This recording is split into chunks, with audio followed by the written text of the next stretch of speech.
Hermano, en este año 2023 es de bendición escuchar una enseñanza tan edificante. En estos tiempos es muy difícil encontrar un pastor que predique así con la verdad la palabra de Dios.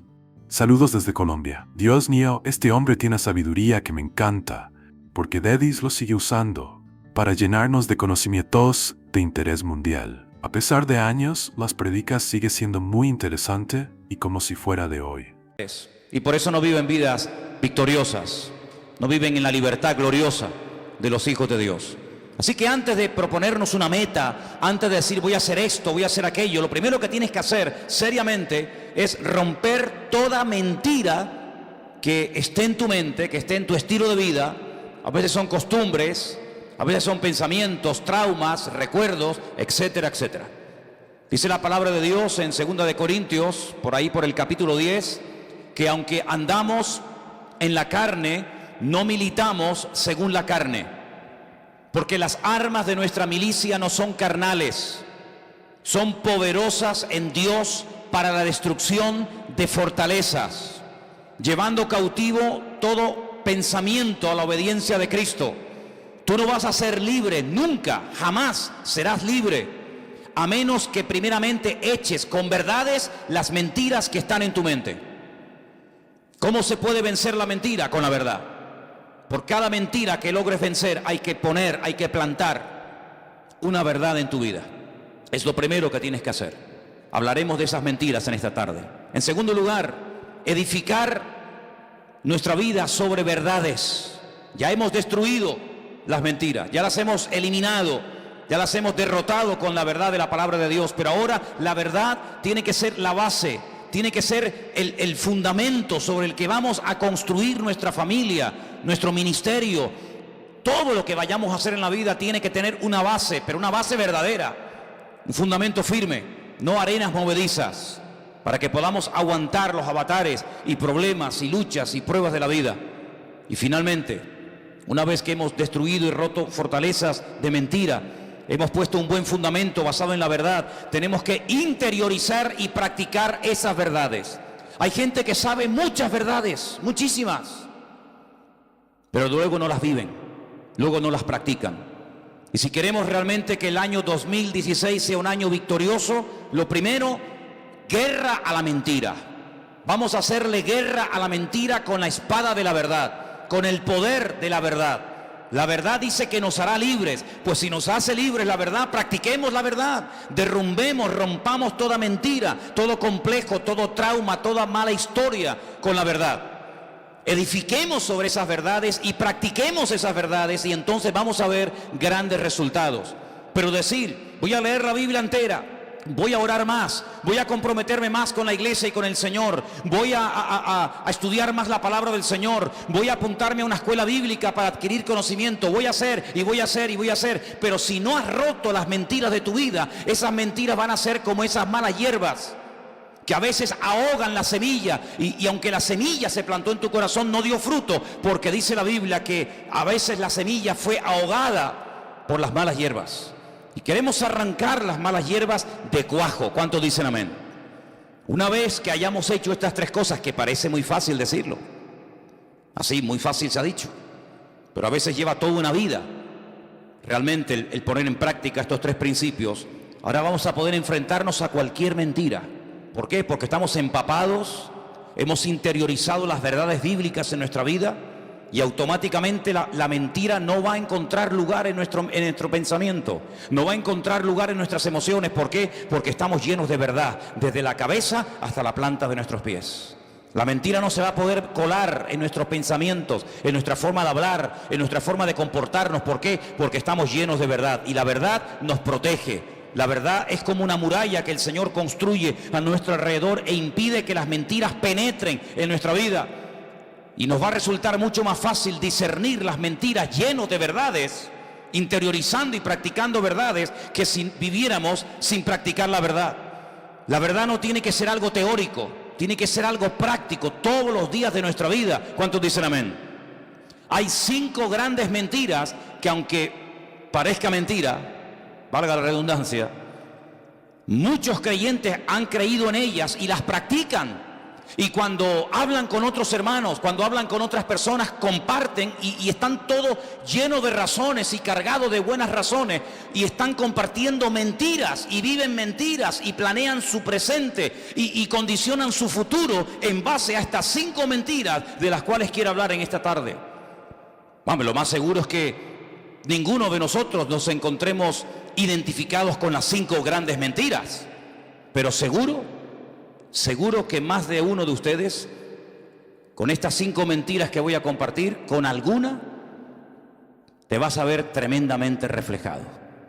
¿Estás dispuesto a exponerte a que esta tarde el Señor meta el dedo en la llaga y te diga, estás creyendo una mentira y por eso así te va y por eso no ves más la gloria del Señor en tu vida? ¿Estás dispuesto?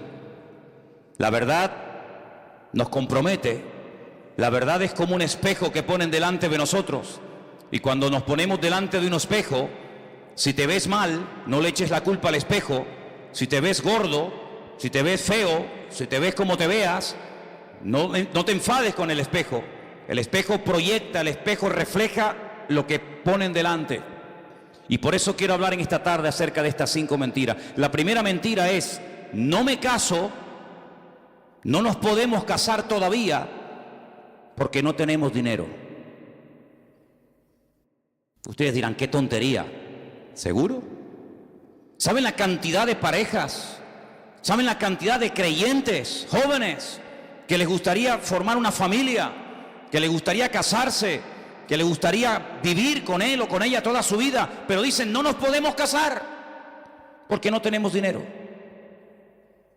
¿Y no será que no tienes dinero porque no te has casado? ¿No será al revés? Si no tengo dinero, no me puedo casar. Pero ¿y si mi caso no vendrá la bendición a mi vida? ¿Cuántos dicen amén? ¿Es muy difícil lo que estoy diciendo esta tarde? ¿Estoy predicando demasiado profundo? Yo soy muy simple a la hora de predicar. Soy muy claro y muy directo. Y es una gran mentira cuando hay jóvenes enamorados que se quieren, que saben que ese es el hombre de tu vida, que sabes que esa es la mujer que Dios ha puesto en tu vida, para fortalecerte, para acompañarte, para ayudarte, y por el maldito y dichoso dinero no se casan e hipotecan años preciosos de su vida que podían haber formado un hogar y venir hijos y servir juntos al Señor, pero no lo hacen e hipotecan su presente y también su futuro porque dicen, no tenemos dinero. ¿Y dónde dice la Biblia que tenemos que tener dinero para casarnos? Porque si la Biblia lo dijera, yo tendría como predicador, como pastor, la obligación de decirte, hermano, usted no se puede casar mientras usted no tenga dinero.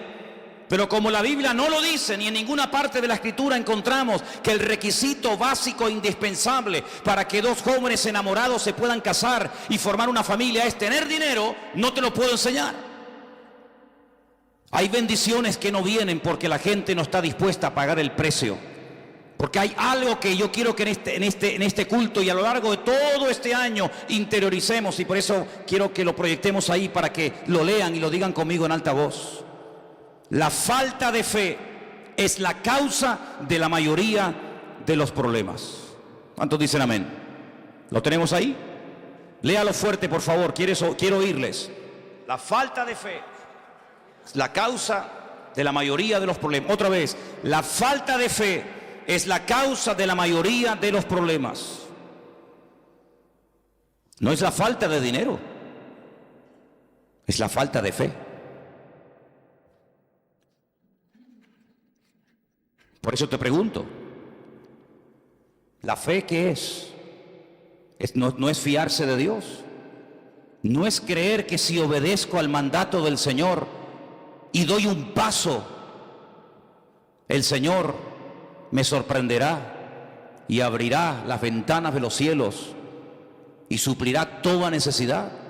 Dios suple a los solteros las necesidades que tienen como solteros, y Dios suple a los casados las necesidades que tienen como casados.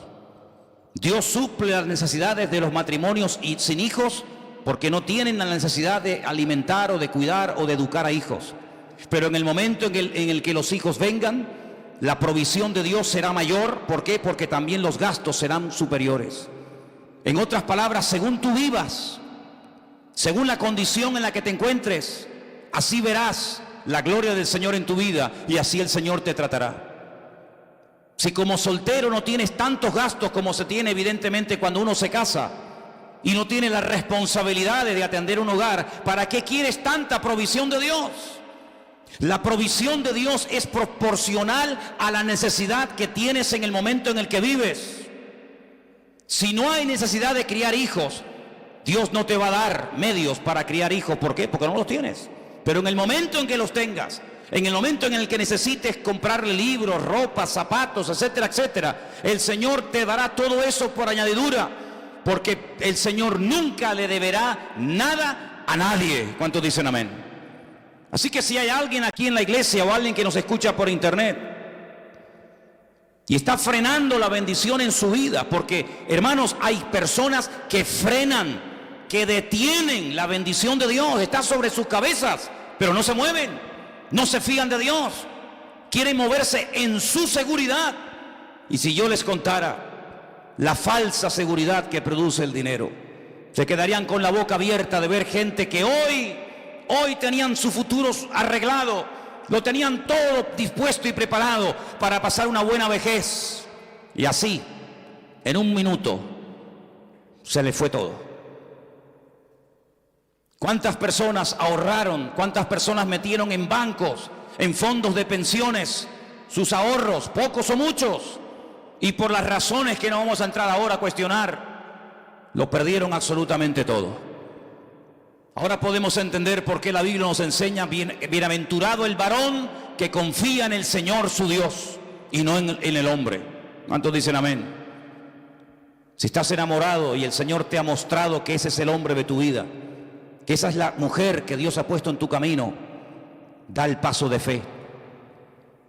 Obedece al Señor. No te expongas a la tentación. No entres en un terreno peligroso por miedo a que Dios te va a fallar. ¿Y de qué voy a vivir? ¿Y qué voy a comer? ¿Y qué voy a vestir? ¿No les suenan estas palabras? ¿No les suenan estas palabras? Me llama la atención que hace 2000 años atrás, nuestro amado y querido Señor Jesucristo dijo: los gentiles, la gente que no me tienen a mí, la gente que no me conoce a mí, la gente que no cree en mis promesas, están todo el día dándole vueltas a la cabeza qué voy a comer y qué voy a ponerme de ropa y dónde voy a ir y cómo voy a pagar esto. Así hablan los gentiles. Escucha un par de minutos a un inconverso y al momento te darás cuenta: este no tiene el Dios que yo tengo. Hace unos días una persona de este barrio me dice: para mí el 2016 va a ser exactamente igual que el 2015. Simplemente que en vez de poner en un papel 15, cambiaré un numerito y pondré 16. Qué triste llegar a una cierta edad en la vida y ver una persona que para él es lo mismo el 13, el 14, el 15, el 16, el 20 o el 40. ¿Por qué? Porque no tiene un Dios grande, no conoce a un Dios poderoso como el que tú y yo tenemos. ¿Cuántos dicen amén? Yo no me quiero poner como ejemplo de nada, pero si algún día quieren saber en qué condiciones, cómo nos casamos Elena y yo, la verdad es que a veces me río cuando veo gente que dice: es que no me caso porque no tenemos dinero. Les digo sinceramente que cuando tú te fíes del Señor y te dejes de planificar tu vida y de organizar hasta el último momento de tu vida. Saben, hermanos, una de las cosas que el Señor nos enseñó el año pasado y prácticamente está ahí a la vuelta de la esquina, como quien dice, es a no depender de nosotros mismos, a no confiar en nosotros mismos, sino a confiar 100% en el Señor. ¿Cuántos dicen amén? Y en este tiempo de crisis, muchos hermanos vieron más la gloria y la provisión de Dios que cuando tenían abundancia y les sobraba de todo. Porque como dije recientemente en uno de los cultos más atrás, en la Biblia se nos enseña a vivir el día a día y no el mes a mes. Dice la Biblia: el pan nuestro de cada día, dánoslo hoy. Si el Señor te ha respondido y te ha mostrado y hay confirmación y hay paz en tu corazón de que ese es el chico, la chica, el hombre, la mujer de Dios para tu vida, adelante, adelante. Y el Señor, la bendición que está sobre tu cabeza, te la derramará y te quedarás sorprendido y después vas a decir: ¿por qué no me casé antes? ¿Cuántos dicen amén? La segunda gran mentira que muchos creen y no te puedes imaginar cuántos creyentes creen en esta gran mentira, es que yo sé que Él es el hombre de mi vida, yo sé que ella es la mujer de Dios para mi vida, pero no nos podemos casar, porque si nos casamos, me quitan la paga.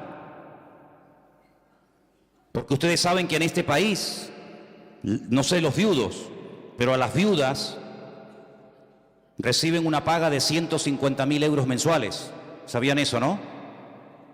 ¿No? En España a las viudas les dan 150.000 euros mensuales. Ay, perdón, 400. Exagerado soy. ¿Qué estaría yo pensando?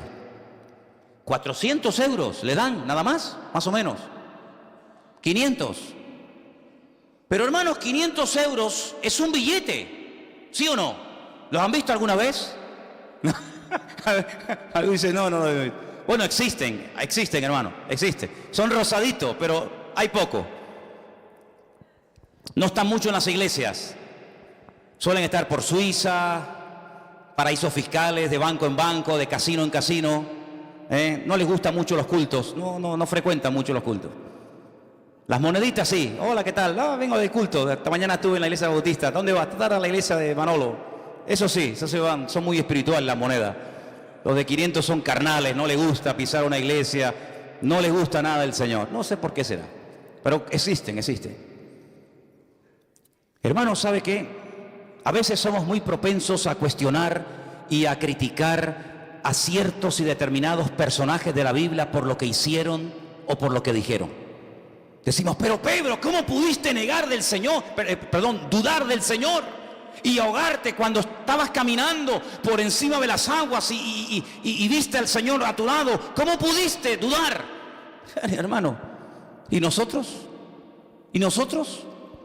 ¿Y cómo pudo Moisés bajar de la montaña después de haber estado 40 días de ayuno y oración y tirar por el suelo la obra de Dios, las tablas de los 10 mandamientos en un momento de enfado? ¿Cómo pudo hacer aquello? Ay, hermano, ¿y usted y yo? No hemos perdido nunca los nervios ni nos hemos enfadado, todos los hemos hecho perfectos. ¿Y cómo pudo fulanito? ¿Y cómo pudo David? ¿Y cómo pudo Menganito hacer tal y aquello? Ay, hermano. ¿Y cómo es posible que un cristiano que lleve toda la vida en la iglesia sea capaz de vivir años y años en adulterio, acostándose cada semana y cada día con su marido, con su esposa, y no queriendo poner su vida en orden por una paga de 400 euros? ¿Así valoras a Dios? ¿Eso es lo que vale tu testimonio? ¿Eso es lo que vale la santidad? 400 euros, 500, 600, 1000, 1.000.000. ¿Eso es lo que vale tu santidad? Qué bonito es venir a la iglesia y hacer lo que me da la gana, ¿verdad? Qué bonito es decir, no, yo organizo mi vida, mi tiempo, mis pagas, mi tiempo libre, mi mujer, mi marido, mi esto y aquello, pero después voy al culto y el Dios me tiene que hablar, me tiene que bendecir, me tiene que ayudar, me tiene que dar trabajo, tiene que proveerme esto y aquello. Pero hermano, las condiciones no las pone usted, las condiciones las pone el Señor. ¿Cuántos dicen amén? Y sin santidad, mi Biblia dice, y la suya también, sin santidad nadie verá al Señor.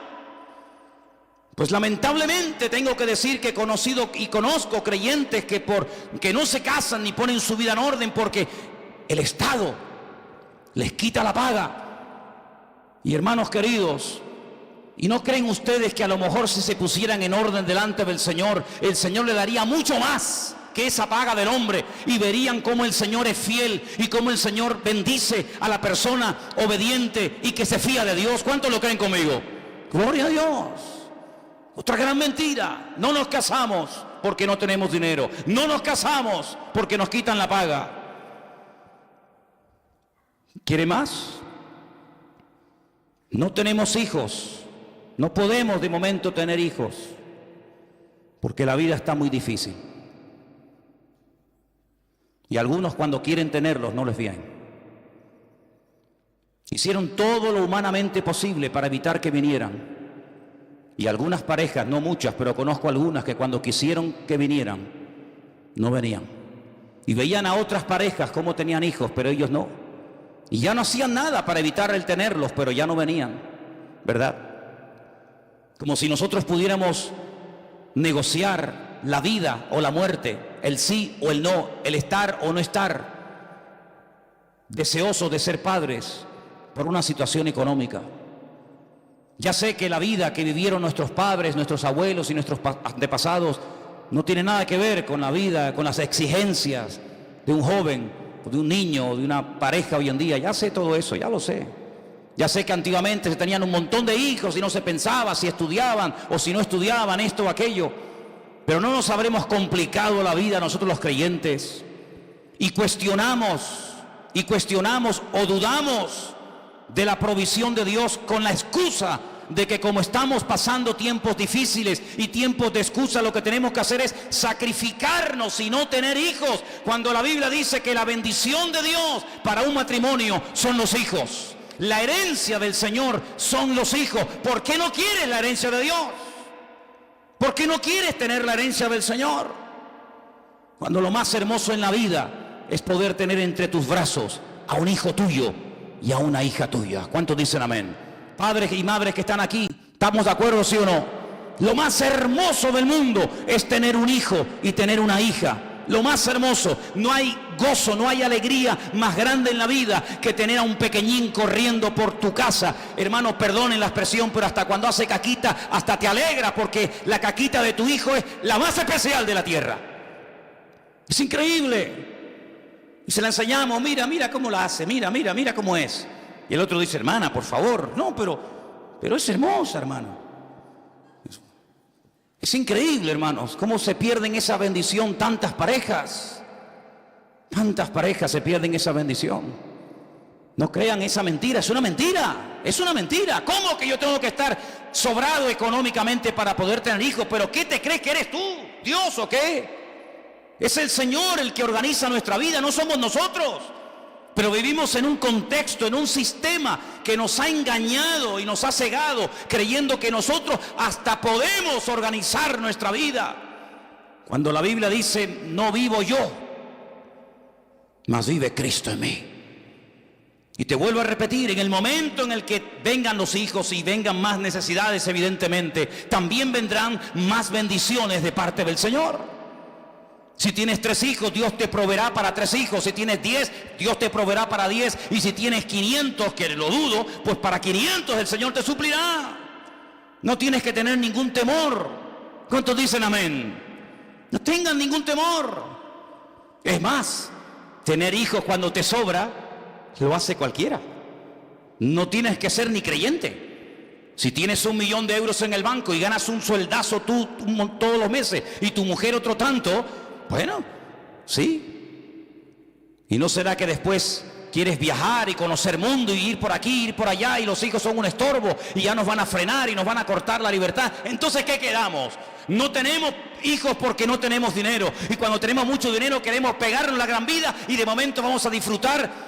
Y a veces he escuchado esa barbaridad decir, no, vamos primeramente a disfrutar y después que vengan los hijos. Y los hijos escuchando. Es como cuando una madre me dice, nosotros no queríamos que vinieran más hijos, pero bueno, vino esta.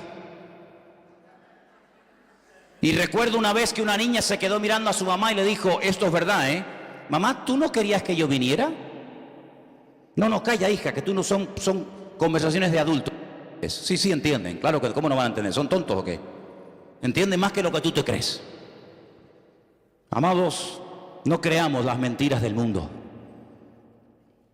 Si quieres ver más las bendiciones de Dios en tu vida, arriésgate, porque el Señor no le debe nada a nadie. Y la causa de todos los males, y la causa por la cual muchos no prosperan, y la causa por la cual muchos nunca les llega, aunque ganen millones, es porque la falta de fe es el padre de todos los problemas que vienen a nuestra vida. Cuarta mentira. No puedo dar ofrendas, ni diezmos, ni colaborar con la obra, aunque me gustaría mucho hacerlo, porque no gano lo suficiente. Y algunos se lo creen. Dice, no puedo dar una ofrenda especial, no puedo ir al campamento, pero me gustaría pagarle a 4 o 5 jóvenes o hermanos para que vayan, o me gustaría mandar una ofrenda para comprar Biblias, o me gustaría ayudar más a la obra de Dios, pero no puedo porque gano poco dinero. Y algunos se lo creen y se llaman cristianos y llevan toda la vida en la iglesia. Y así como organizan su vientre, organizan su tiempo y organizan su dinero y organizan todo. Y son como mini dioses, dioses en miniatura. Organizo mi tiempo, organizo mi vida, organizo mi vientre, organizo todo lo que hago y todo lo que digo. Dice la palabra de Dios, y quiero llevarles a un pasaje que gracias al Señor están todas las Biblias nuestras en esta tarde, y está en el último libro del Antiguo Testamento, en el libro del famoso profeta Malaquías. En el libro del profeta Malaquías, en el capítulo 3, dice en el verso 6, Malaquías 3:6. ¿Lo tienen, hermanos? Lo vamos a poner ahí en la pantalla para que lo podáis leer si queréis. Porque yo, el Señor, no cambio. Nosotros sí. Hace unos días estábamos buscando fotografías y nos quedamos sorprendidos cómo hemos cambiado todos, cómo hemos cambiado. Algún día pondremos esas fotografías en la iglesia para que se den cuenta de lo que estoy diciendo. Pero dice la Biblia, yo no cambio, dice el Señor. Por esto, hijos de Jacob, no habéis sido consumidos. Desde los días de vuestros padres os habéis apartado de mis leyes y no las guardasteis. Volveos a mí y yo me volveré a vosotros. ¿Cómo habla el Señor? ¿Con qué compasión? ¿Con qué amor? Así dice el Señor de los ejércitos. Mas dijisteis, ¿en qué hemos de volvernos? Estaban tan ciegos que el Señor les decía, vuélvanse, vengan a mí otra vez. Y ellos decían, pero ¿en qué tenemos que volvernos? ¡Qué ceguera espiritual, Dios mío! Versículo 8. ¿Robará el hombre a Dios? Qué pregunta tan extraña, ¿no? ¿Robará el hombre a Dios? Vosotros me habéis robado y dijisteis, ¿en qué te hemos robado? Y el Señor les responde a través del profeta Malaquías, en vuestros diezmos y ofrendas. Así se le roba a Dios. No es que voy a coger una ametralladora y me voy a ir a la puerta de la Nueva Jerusalén y voy a pegarle un portazo a la puerta y voy a llevarme el trono de Dios, o voy a llevarme a un ángel así agarrado por las alas, o voy a llevarme yo que sé. No, no es eso. Es más sencillo que eso. No hay que ser tan espiritualoide, sino el Señor dice, ustedes, toda la nación, a mí me han robado. Y la nación dice, pero robar a Dios, pero ¿cómo se les puede robar a Dios? Dice, pues ustedes me habéis robado cuando no me habéis traído ni vuestros diezmos ni ofrendas. Y dice versículo 9, malditos sois con maldición, vosotros, la nación toda, me habéis robado. Madre mía, esto es impresionante, esto es tremendo.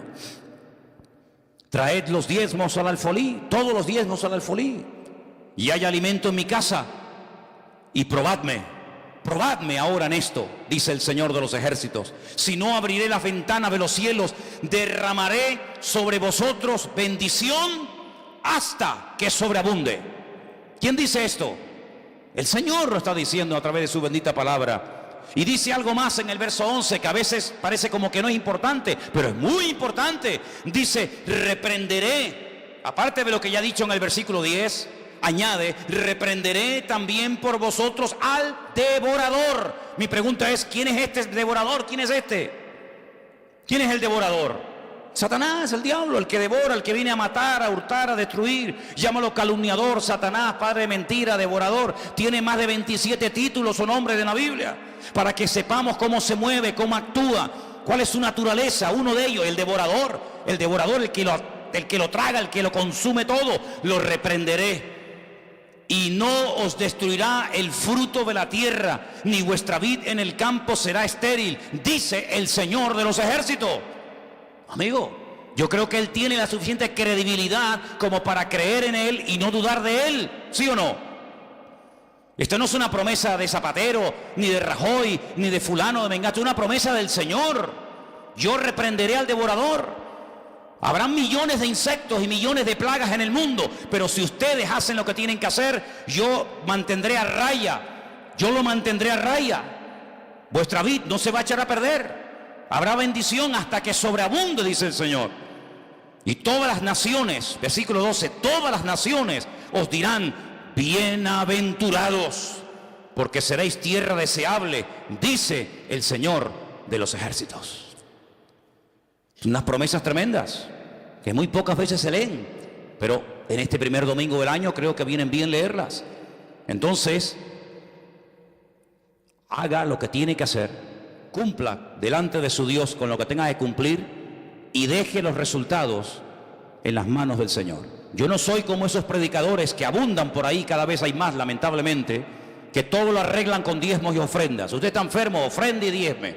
Usted tiene un problema en el matrimonio, ofrende y diezme. Yo no soy de esos cuatreros del púlpito que despellejan a las ovejas y se pegan la gran vida a costa de la pobre gente. Yo no soy de esos. Al contrario, totalmente enemigo de ese evangelio, que ni es evangelio ni es nada, y ellos lo saben. Pero sí soy una persona que cuando la Biblia dice algo, mi obligación es decirlo. Y la palabra del Señor nos enseña que si queremos ser personas prósperas, económicamente hablando, materialmente hablando, hay unos principios ineludibles. Hay algo que yo tengo que hacer como padre de familia, como hombre, como matrimonio, cosas que tenemos que hacer. Y cuando las hagamos, la bendición viene. Eso sí dice la Biblia, y yo se lo dejo ahí para que usted lo analice y coma el pescado y deje las espinas a un lado. La quinta y última mentira: no puedo asistir a los cultos, tengo que trabajar mucho, tengo que hacer muchas horas extras porque tengo muchas cosas que pagar, tengo muchos gastos, y han creído en la mentira que cuanto más horas trabajan, más dinero van a ganar. Y eso es falso. Hay gente que está trabajando más que nunca y ganando menos que nunca. ¿Qué le parece? No puedo ir al culto el jueves. ¿Por qué? Pues estoy trabajando. No tengo que hacerlo, pero yo voy a quedarme porque tengo que hacer horas extraordinarias. El domingo tampoco puedo ir, y al retiro de febrero no cuenten conmigo. Ay, cómo me gustaría ir, pero no puedo porque tengo... Cuando dice la palabra de Dios, buscad primeramente el reino de Dios y su justicia, y todas las demás cosas vendrán por añadidura. Yo me imagino, y por eso me adelanto, para que no se infiltre esa mentira entre nosotros con este anuncio que acabo de dar hace un instante del retiro para el mes de febrero, que algunos ya habrán dicho en su corazón: ¿cómo me gustaría ir? Pero no tengo dinero. Y si tú supieras que es al revés, lo primero que tienes que hacer es: yo voy a ir, porque si yo voy a ir, el Señor me va a dar el dinero para poder ir. Yo he ido docenas de veces a Israel. Jamás en mi vida me he preguntado cómo voy a ir. El Señor, cuando ve que hay en el corazón de una persona un deseo genuino y real de conocer y de visitar su tierra, el Señor a esa persona milagrosamente le provee todo lo necesario para que pueda ir. Hace años que aprendí, y lo aprendí, y ahora les voy a contar un testimonio que por poco me cuesta la vida. Aprendí que mi agenda, y aprendí que mis necesidades, quien las suple es el Señor. En el año 90, fíjate lo que ha llovido, algunos de ustedes ni habían nacido. En el año 90, en enero del 90, yo me encontraba en lo alto de una montaña en Galicia orando. Tenía un coche muy lindo que me habían regalado mis suegros. Yo lo quería vender porque mi ilusión era ir a Argentina, en aquellos años del gran despertar y del gran avivamiento del Señor en aquel país. Yo quería ir allí. Y mis planes, mis proyectos, mis ideas geniales y maravillosas eran vender el coche. Y como en aquellos tiempos la vida allí era tan económica, pues yo lo que quería era vender el coche, comprarme los billetes que se compraban en aquella época de segunda mano, una cosa que suena impensable hoy en día.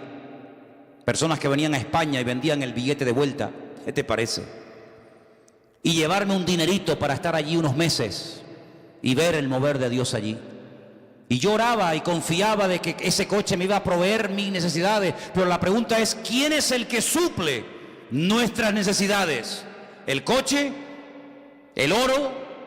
¿El trabajo? ¿Quién suple las necesidades de un creyente? El Señor es el que la suple. Puede utilizar cualquier medio, pero jamás poner la fe en el medio, sino poner la fe en el Señor y que Él use el medio o el instrumento que quiera. Y yo bajaba de la montaña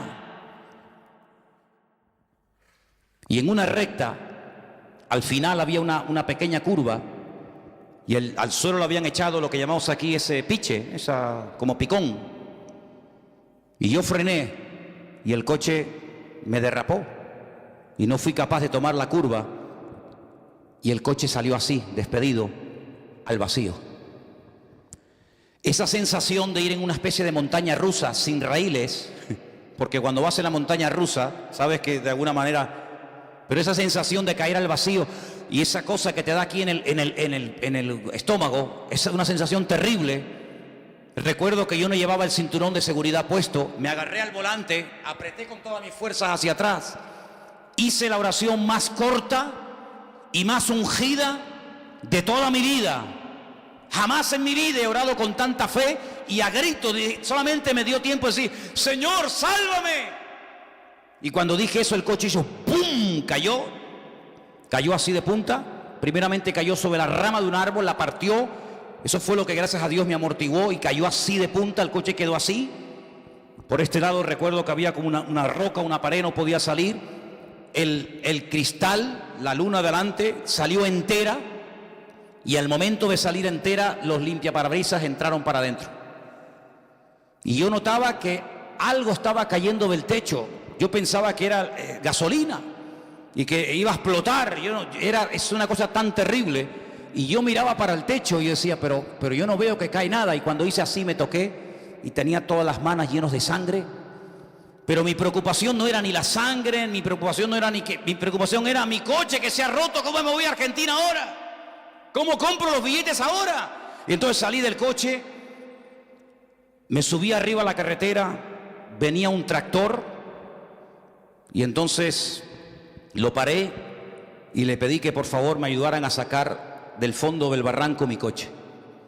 Y el hombre me dice, pero ¿dónde está tu coche? Digo, está allá abajo. Cuando el hombre se asomó dice, ¿pero tú has salido de ahí? Digo, sí, de ahí salí. Bajó con el tractor, me sacó el coche era un acordeón, hermanos, un acordeón.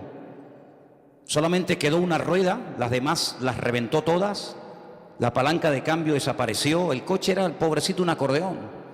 Me fui a una casa por ahí por el campo, le pedí a una señora que me dejara entrar en casa para lavarme, para que cuando llegara a casa Lera no me viera todo lleno de sangre, todo sucio. Y entonces me dejó pasar al baño, la mujer, sí, pasa. Y estando allí, lavándome la cara, se me fue el conocimiento, volví otra vez y perdí el coche. Yo entré en una crisis de fe, una crisis de no sé de qué.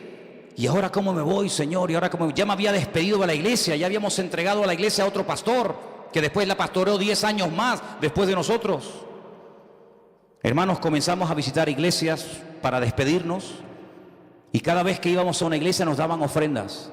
Y cuando llegábamos a casa, comenzábamos a ver las ofrendas que los hermanos nos daban y fue algo tan impresionante, hermanos. Pudimos ir a Argentina, pudimos estar un tiempo allí. El Señor, el tiempo que estuvimos allí, viviendo totalmente por fe, nos permitió recorrer el país de punta a punta. El Señor suplió todas nuestras necesidades de una forma milagrosa. Fuimos con billete de ida y no con billete de vuelta. Pero cuando teníamos que volver, una iglesia puso unas cajas de cartón así, la iglesia Santuario de Fe en la ciudad de Rosario, en Argentina, Pastor Norberto Carlini, y puso unas cajas y dijo, hermanos, Manolo y Elena han sido una bendición para nosotros este tiempo que han estado aquí, vamos a bendecirlo. Ellos han sentido volver a su tierra y la gente comenzaba a pasar y llenaban cajas de billetes y pudimos comprar los billetes de vuelta. Y por si esto fuera poco, años más tarde, mi hija se enamora de un argentino y esa fue la guinda que coronó el pastel, ¿no? De la misma ciudad donde vivimos nosotros. Amados, si no estamos dispuestos a pagar un precio, seremos toda la vida cristianos mediocres. Iglesias de barrio, pobrecitas, que no tienen una visión mucho más allá que simplemente pagar la luz y el agua y sobrevivir mensualmente. Hermanos, tenemos que ampliar nuestra visión. Tenemos que creer que nuestro Dios es un Dios grande, que no lo limita nada ni nadie, pero sí nosotros podemos llegar a limitar a nuestro Dios con nuestra forma de hablar, creyendo en estas 5 mentiras, que simplemente he mencionado 5, podría mencionar otras más, pero tenemos en este año que activar nuestra fe de tal manera que podamos ir mucho más allá de lo que, gloria al Señor, hasta el día de hoy hemos podido llegar, porque nuestro Dios es el Dios todopoderoso. ¿Cuántos dicen amén? Y por eso he reservado para el final 2 versículos que los leí en estos días y son realmente impresionantes. Quiero llevarles un momentito al libro de Deuteronomio, el capítulo 7 y el capítulo 8. Y voy a leer 2 versículos y explicarles brevemente algo para que os deis cuenta, como un agregado más, que no solamente hay que romper mentiras y edificar sobre la verdad y poner en práctica las verdades aprendidas semana tras semana, mes tras mes, sino que hay algo que he querido dejarlo para el final como una especie de postre que nos ayude a ver durante este año la bendición de Dios en nuestra vida.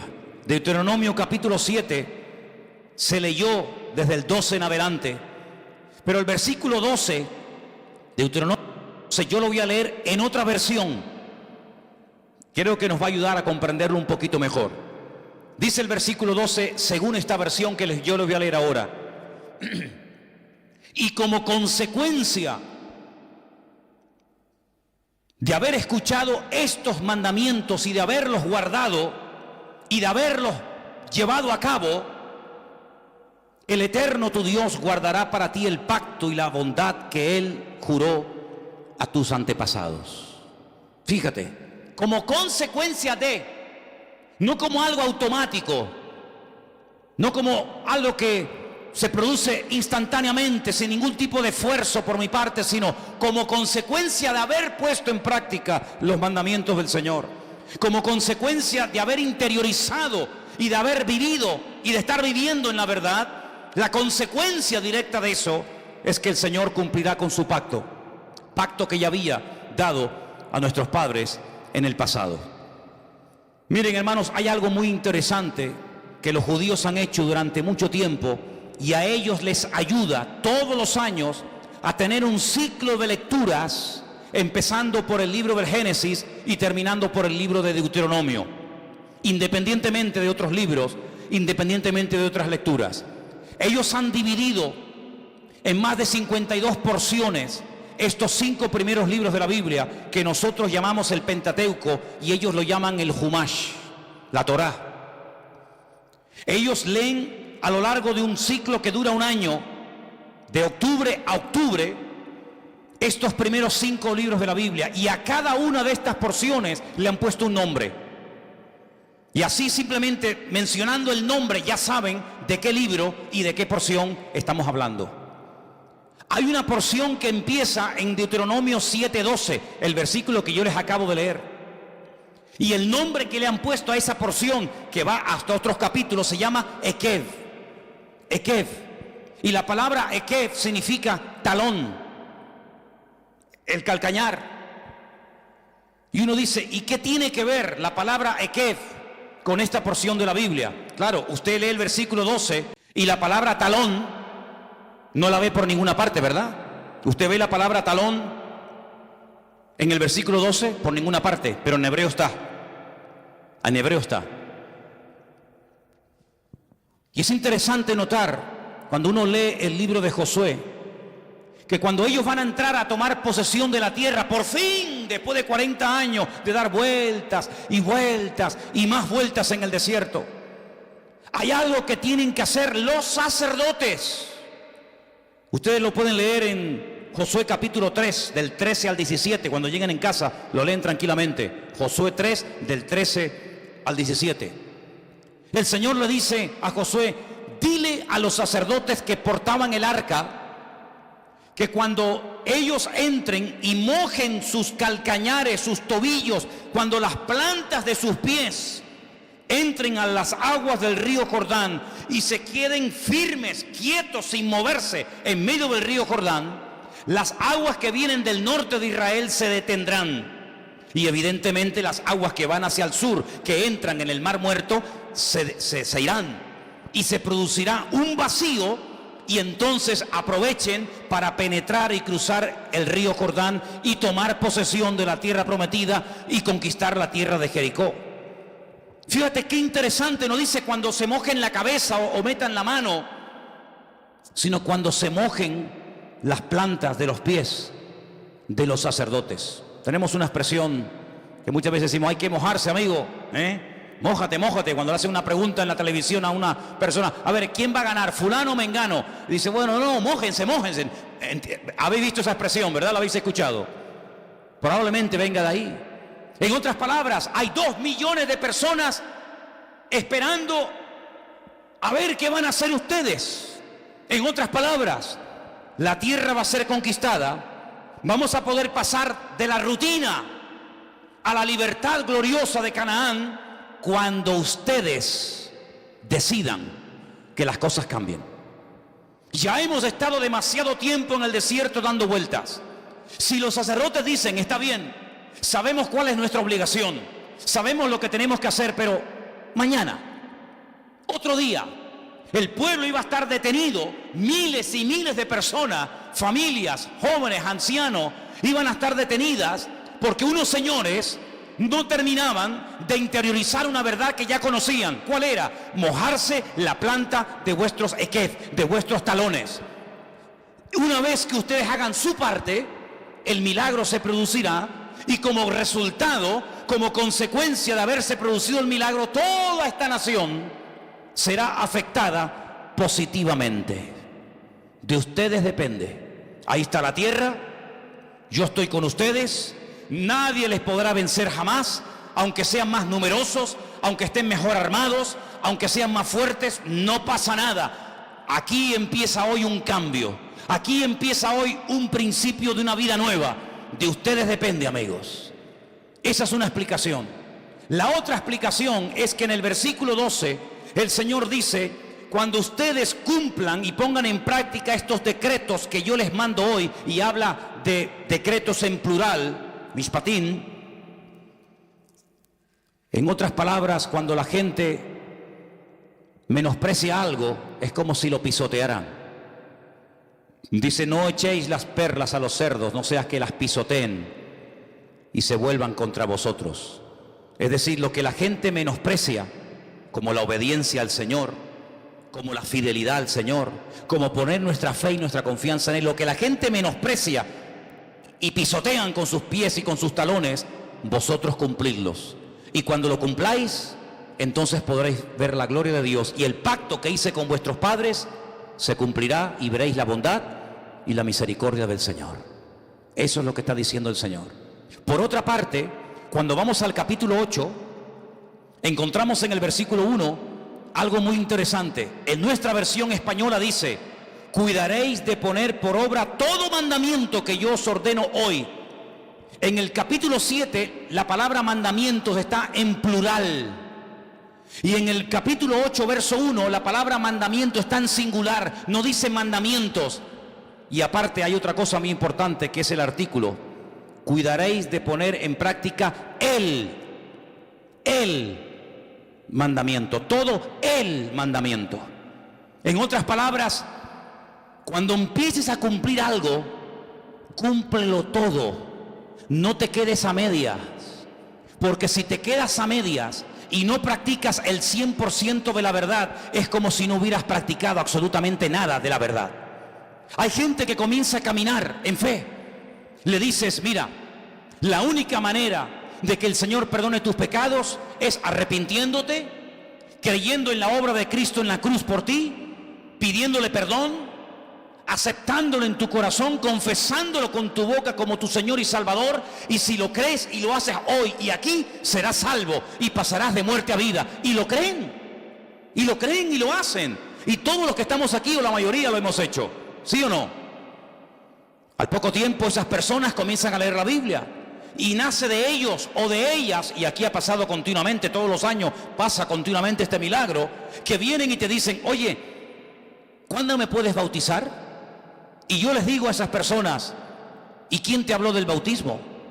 Porque no te dije, oye, que ya han pasado unos meses o ha pasado un año y tienes que bautizarse. No, sino que ese acto de obediencia que nació un tiempo atrás aceptando al Señor, ha ido creciendo, esa fe ha ido creciendo y nace espontáneamente porque lo pone el Espíritu en el corazón de esa persona, el que se tenga que bautizar.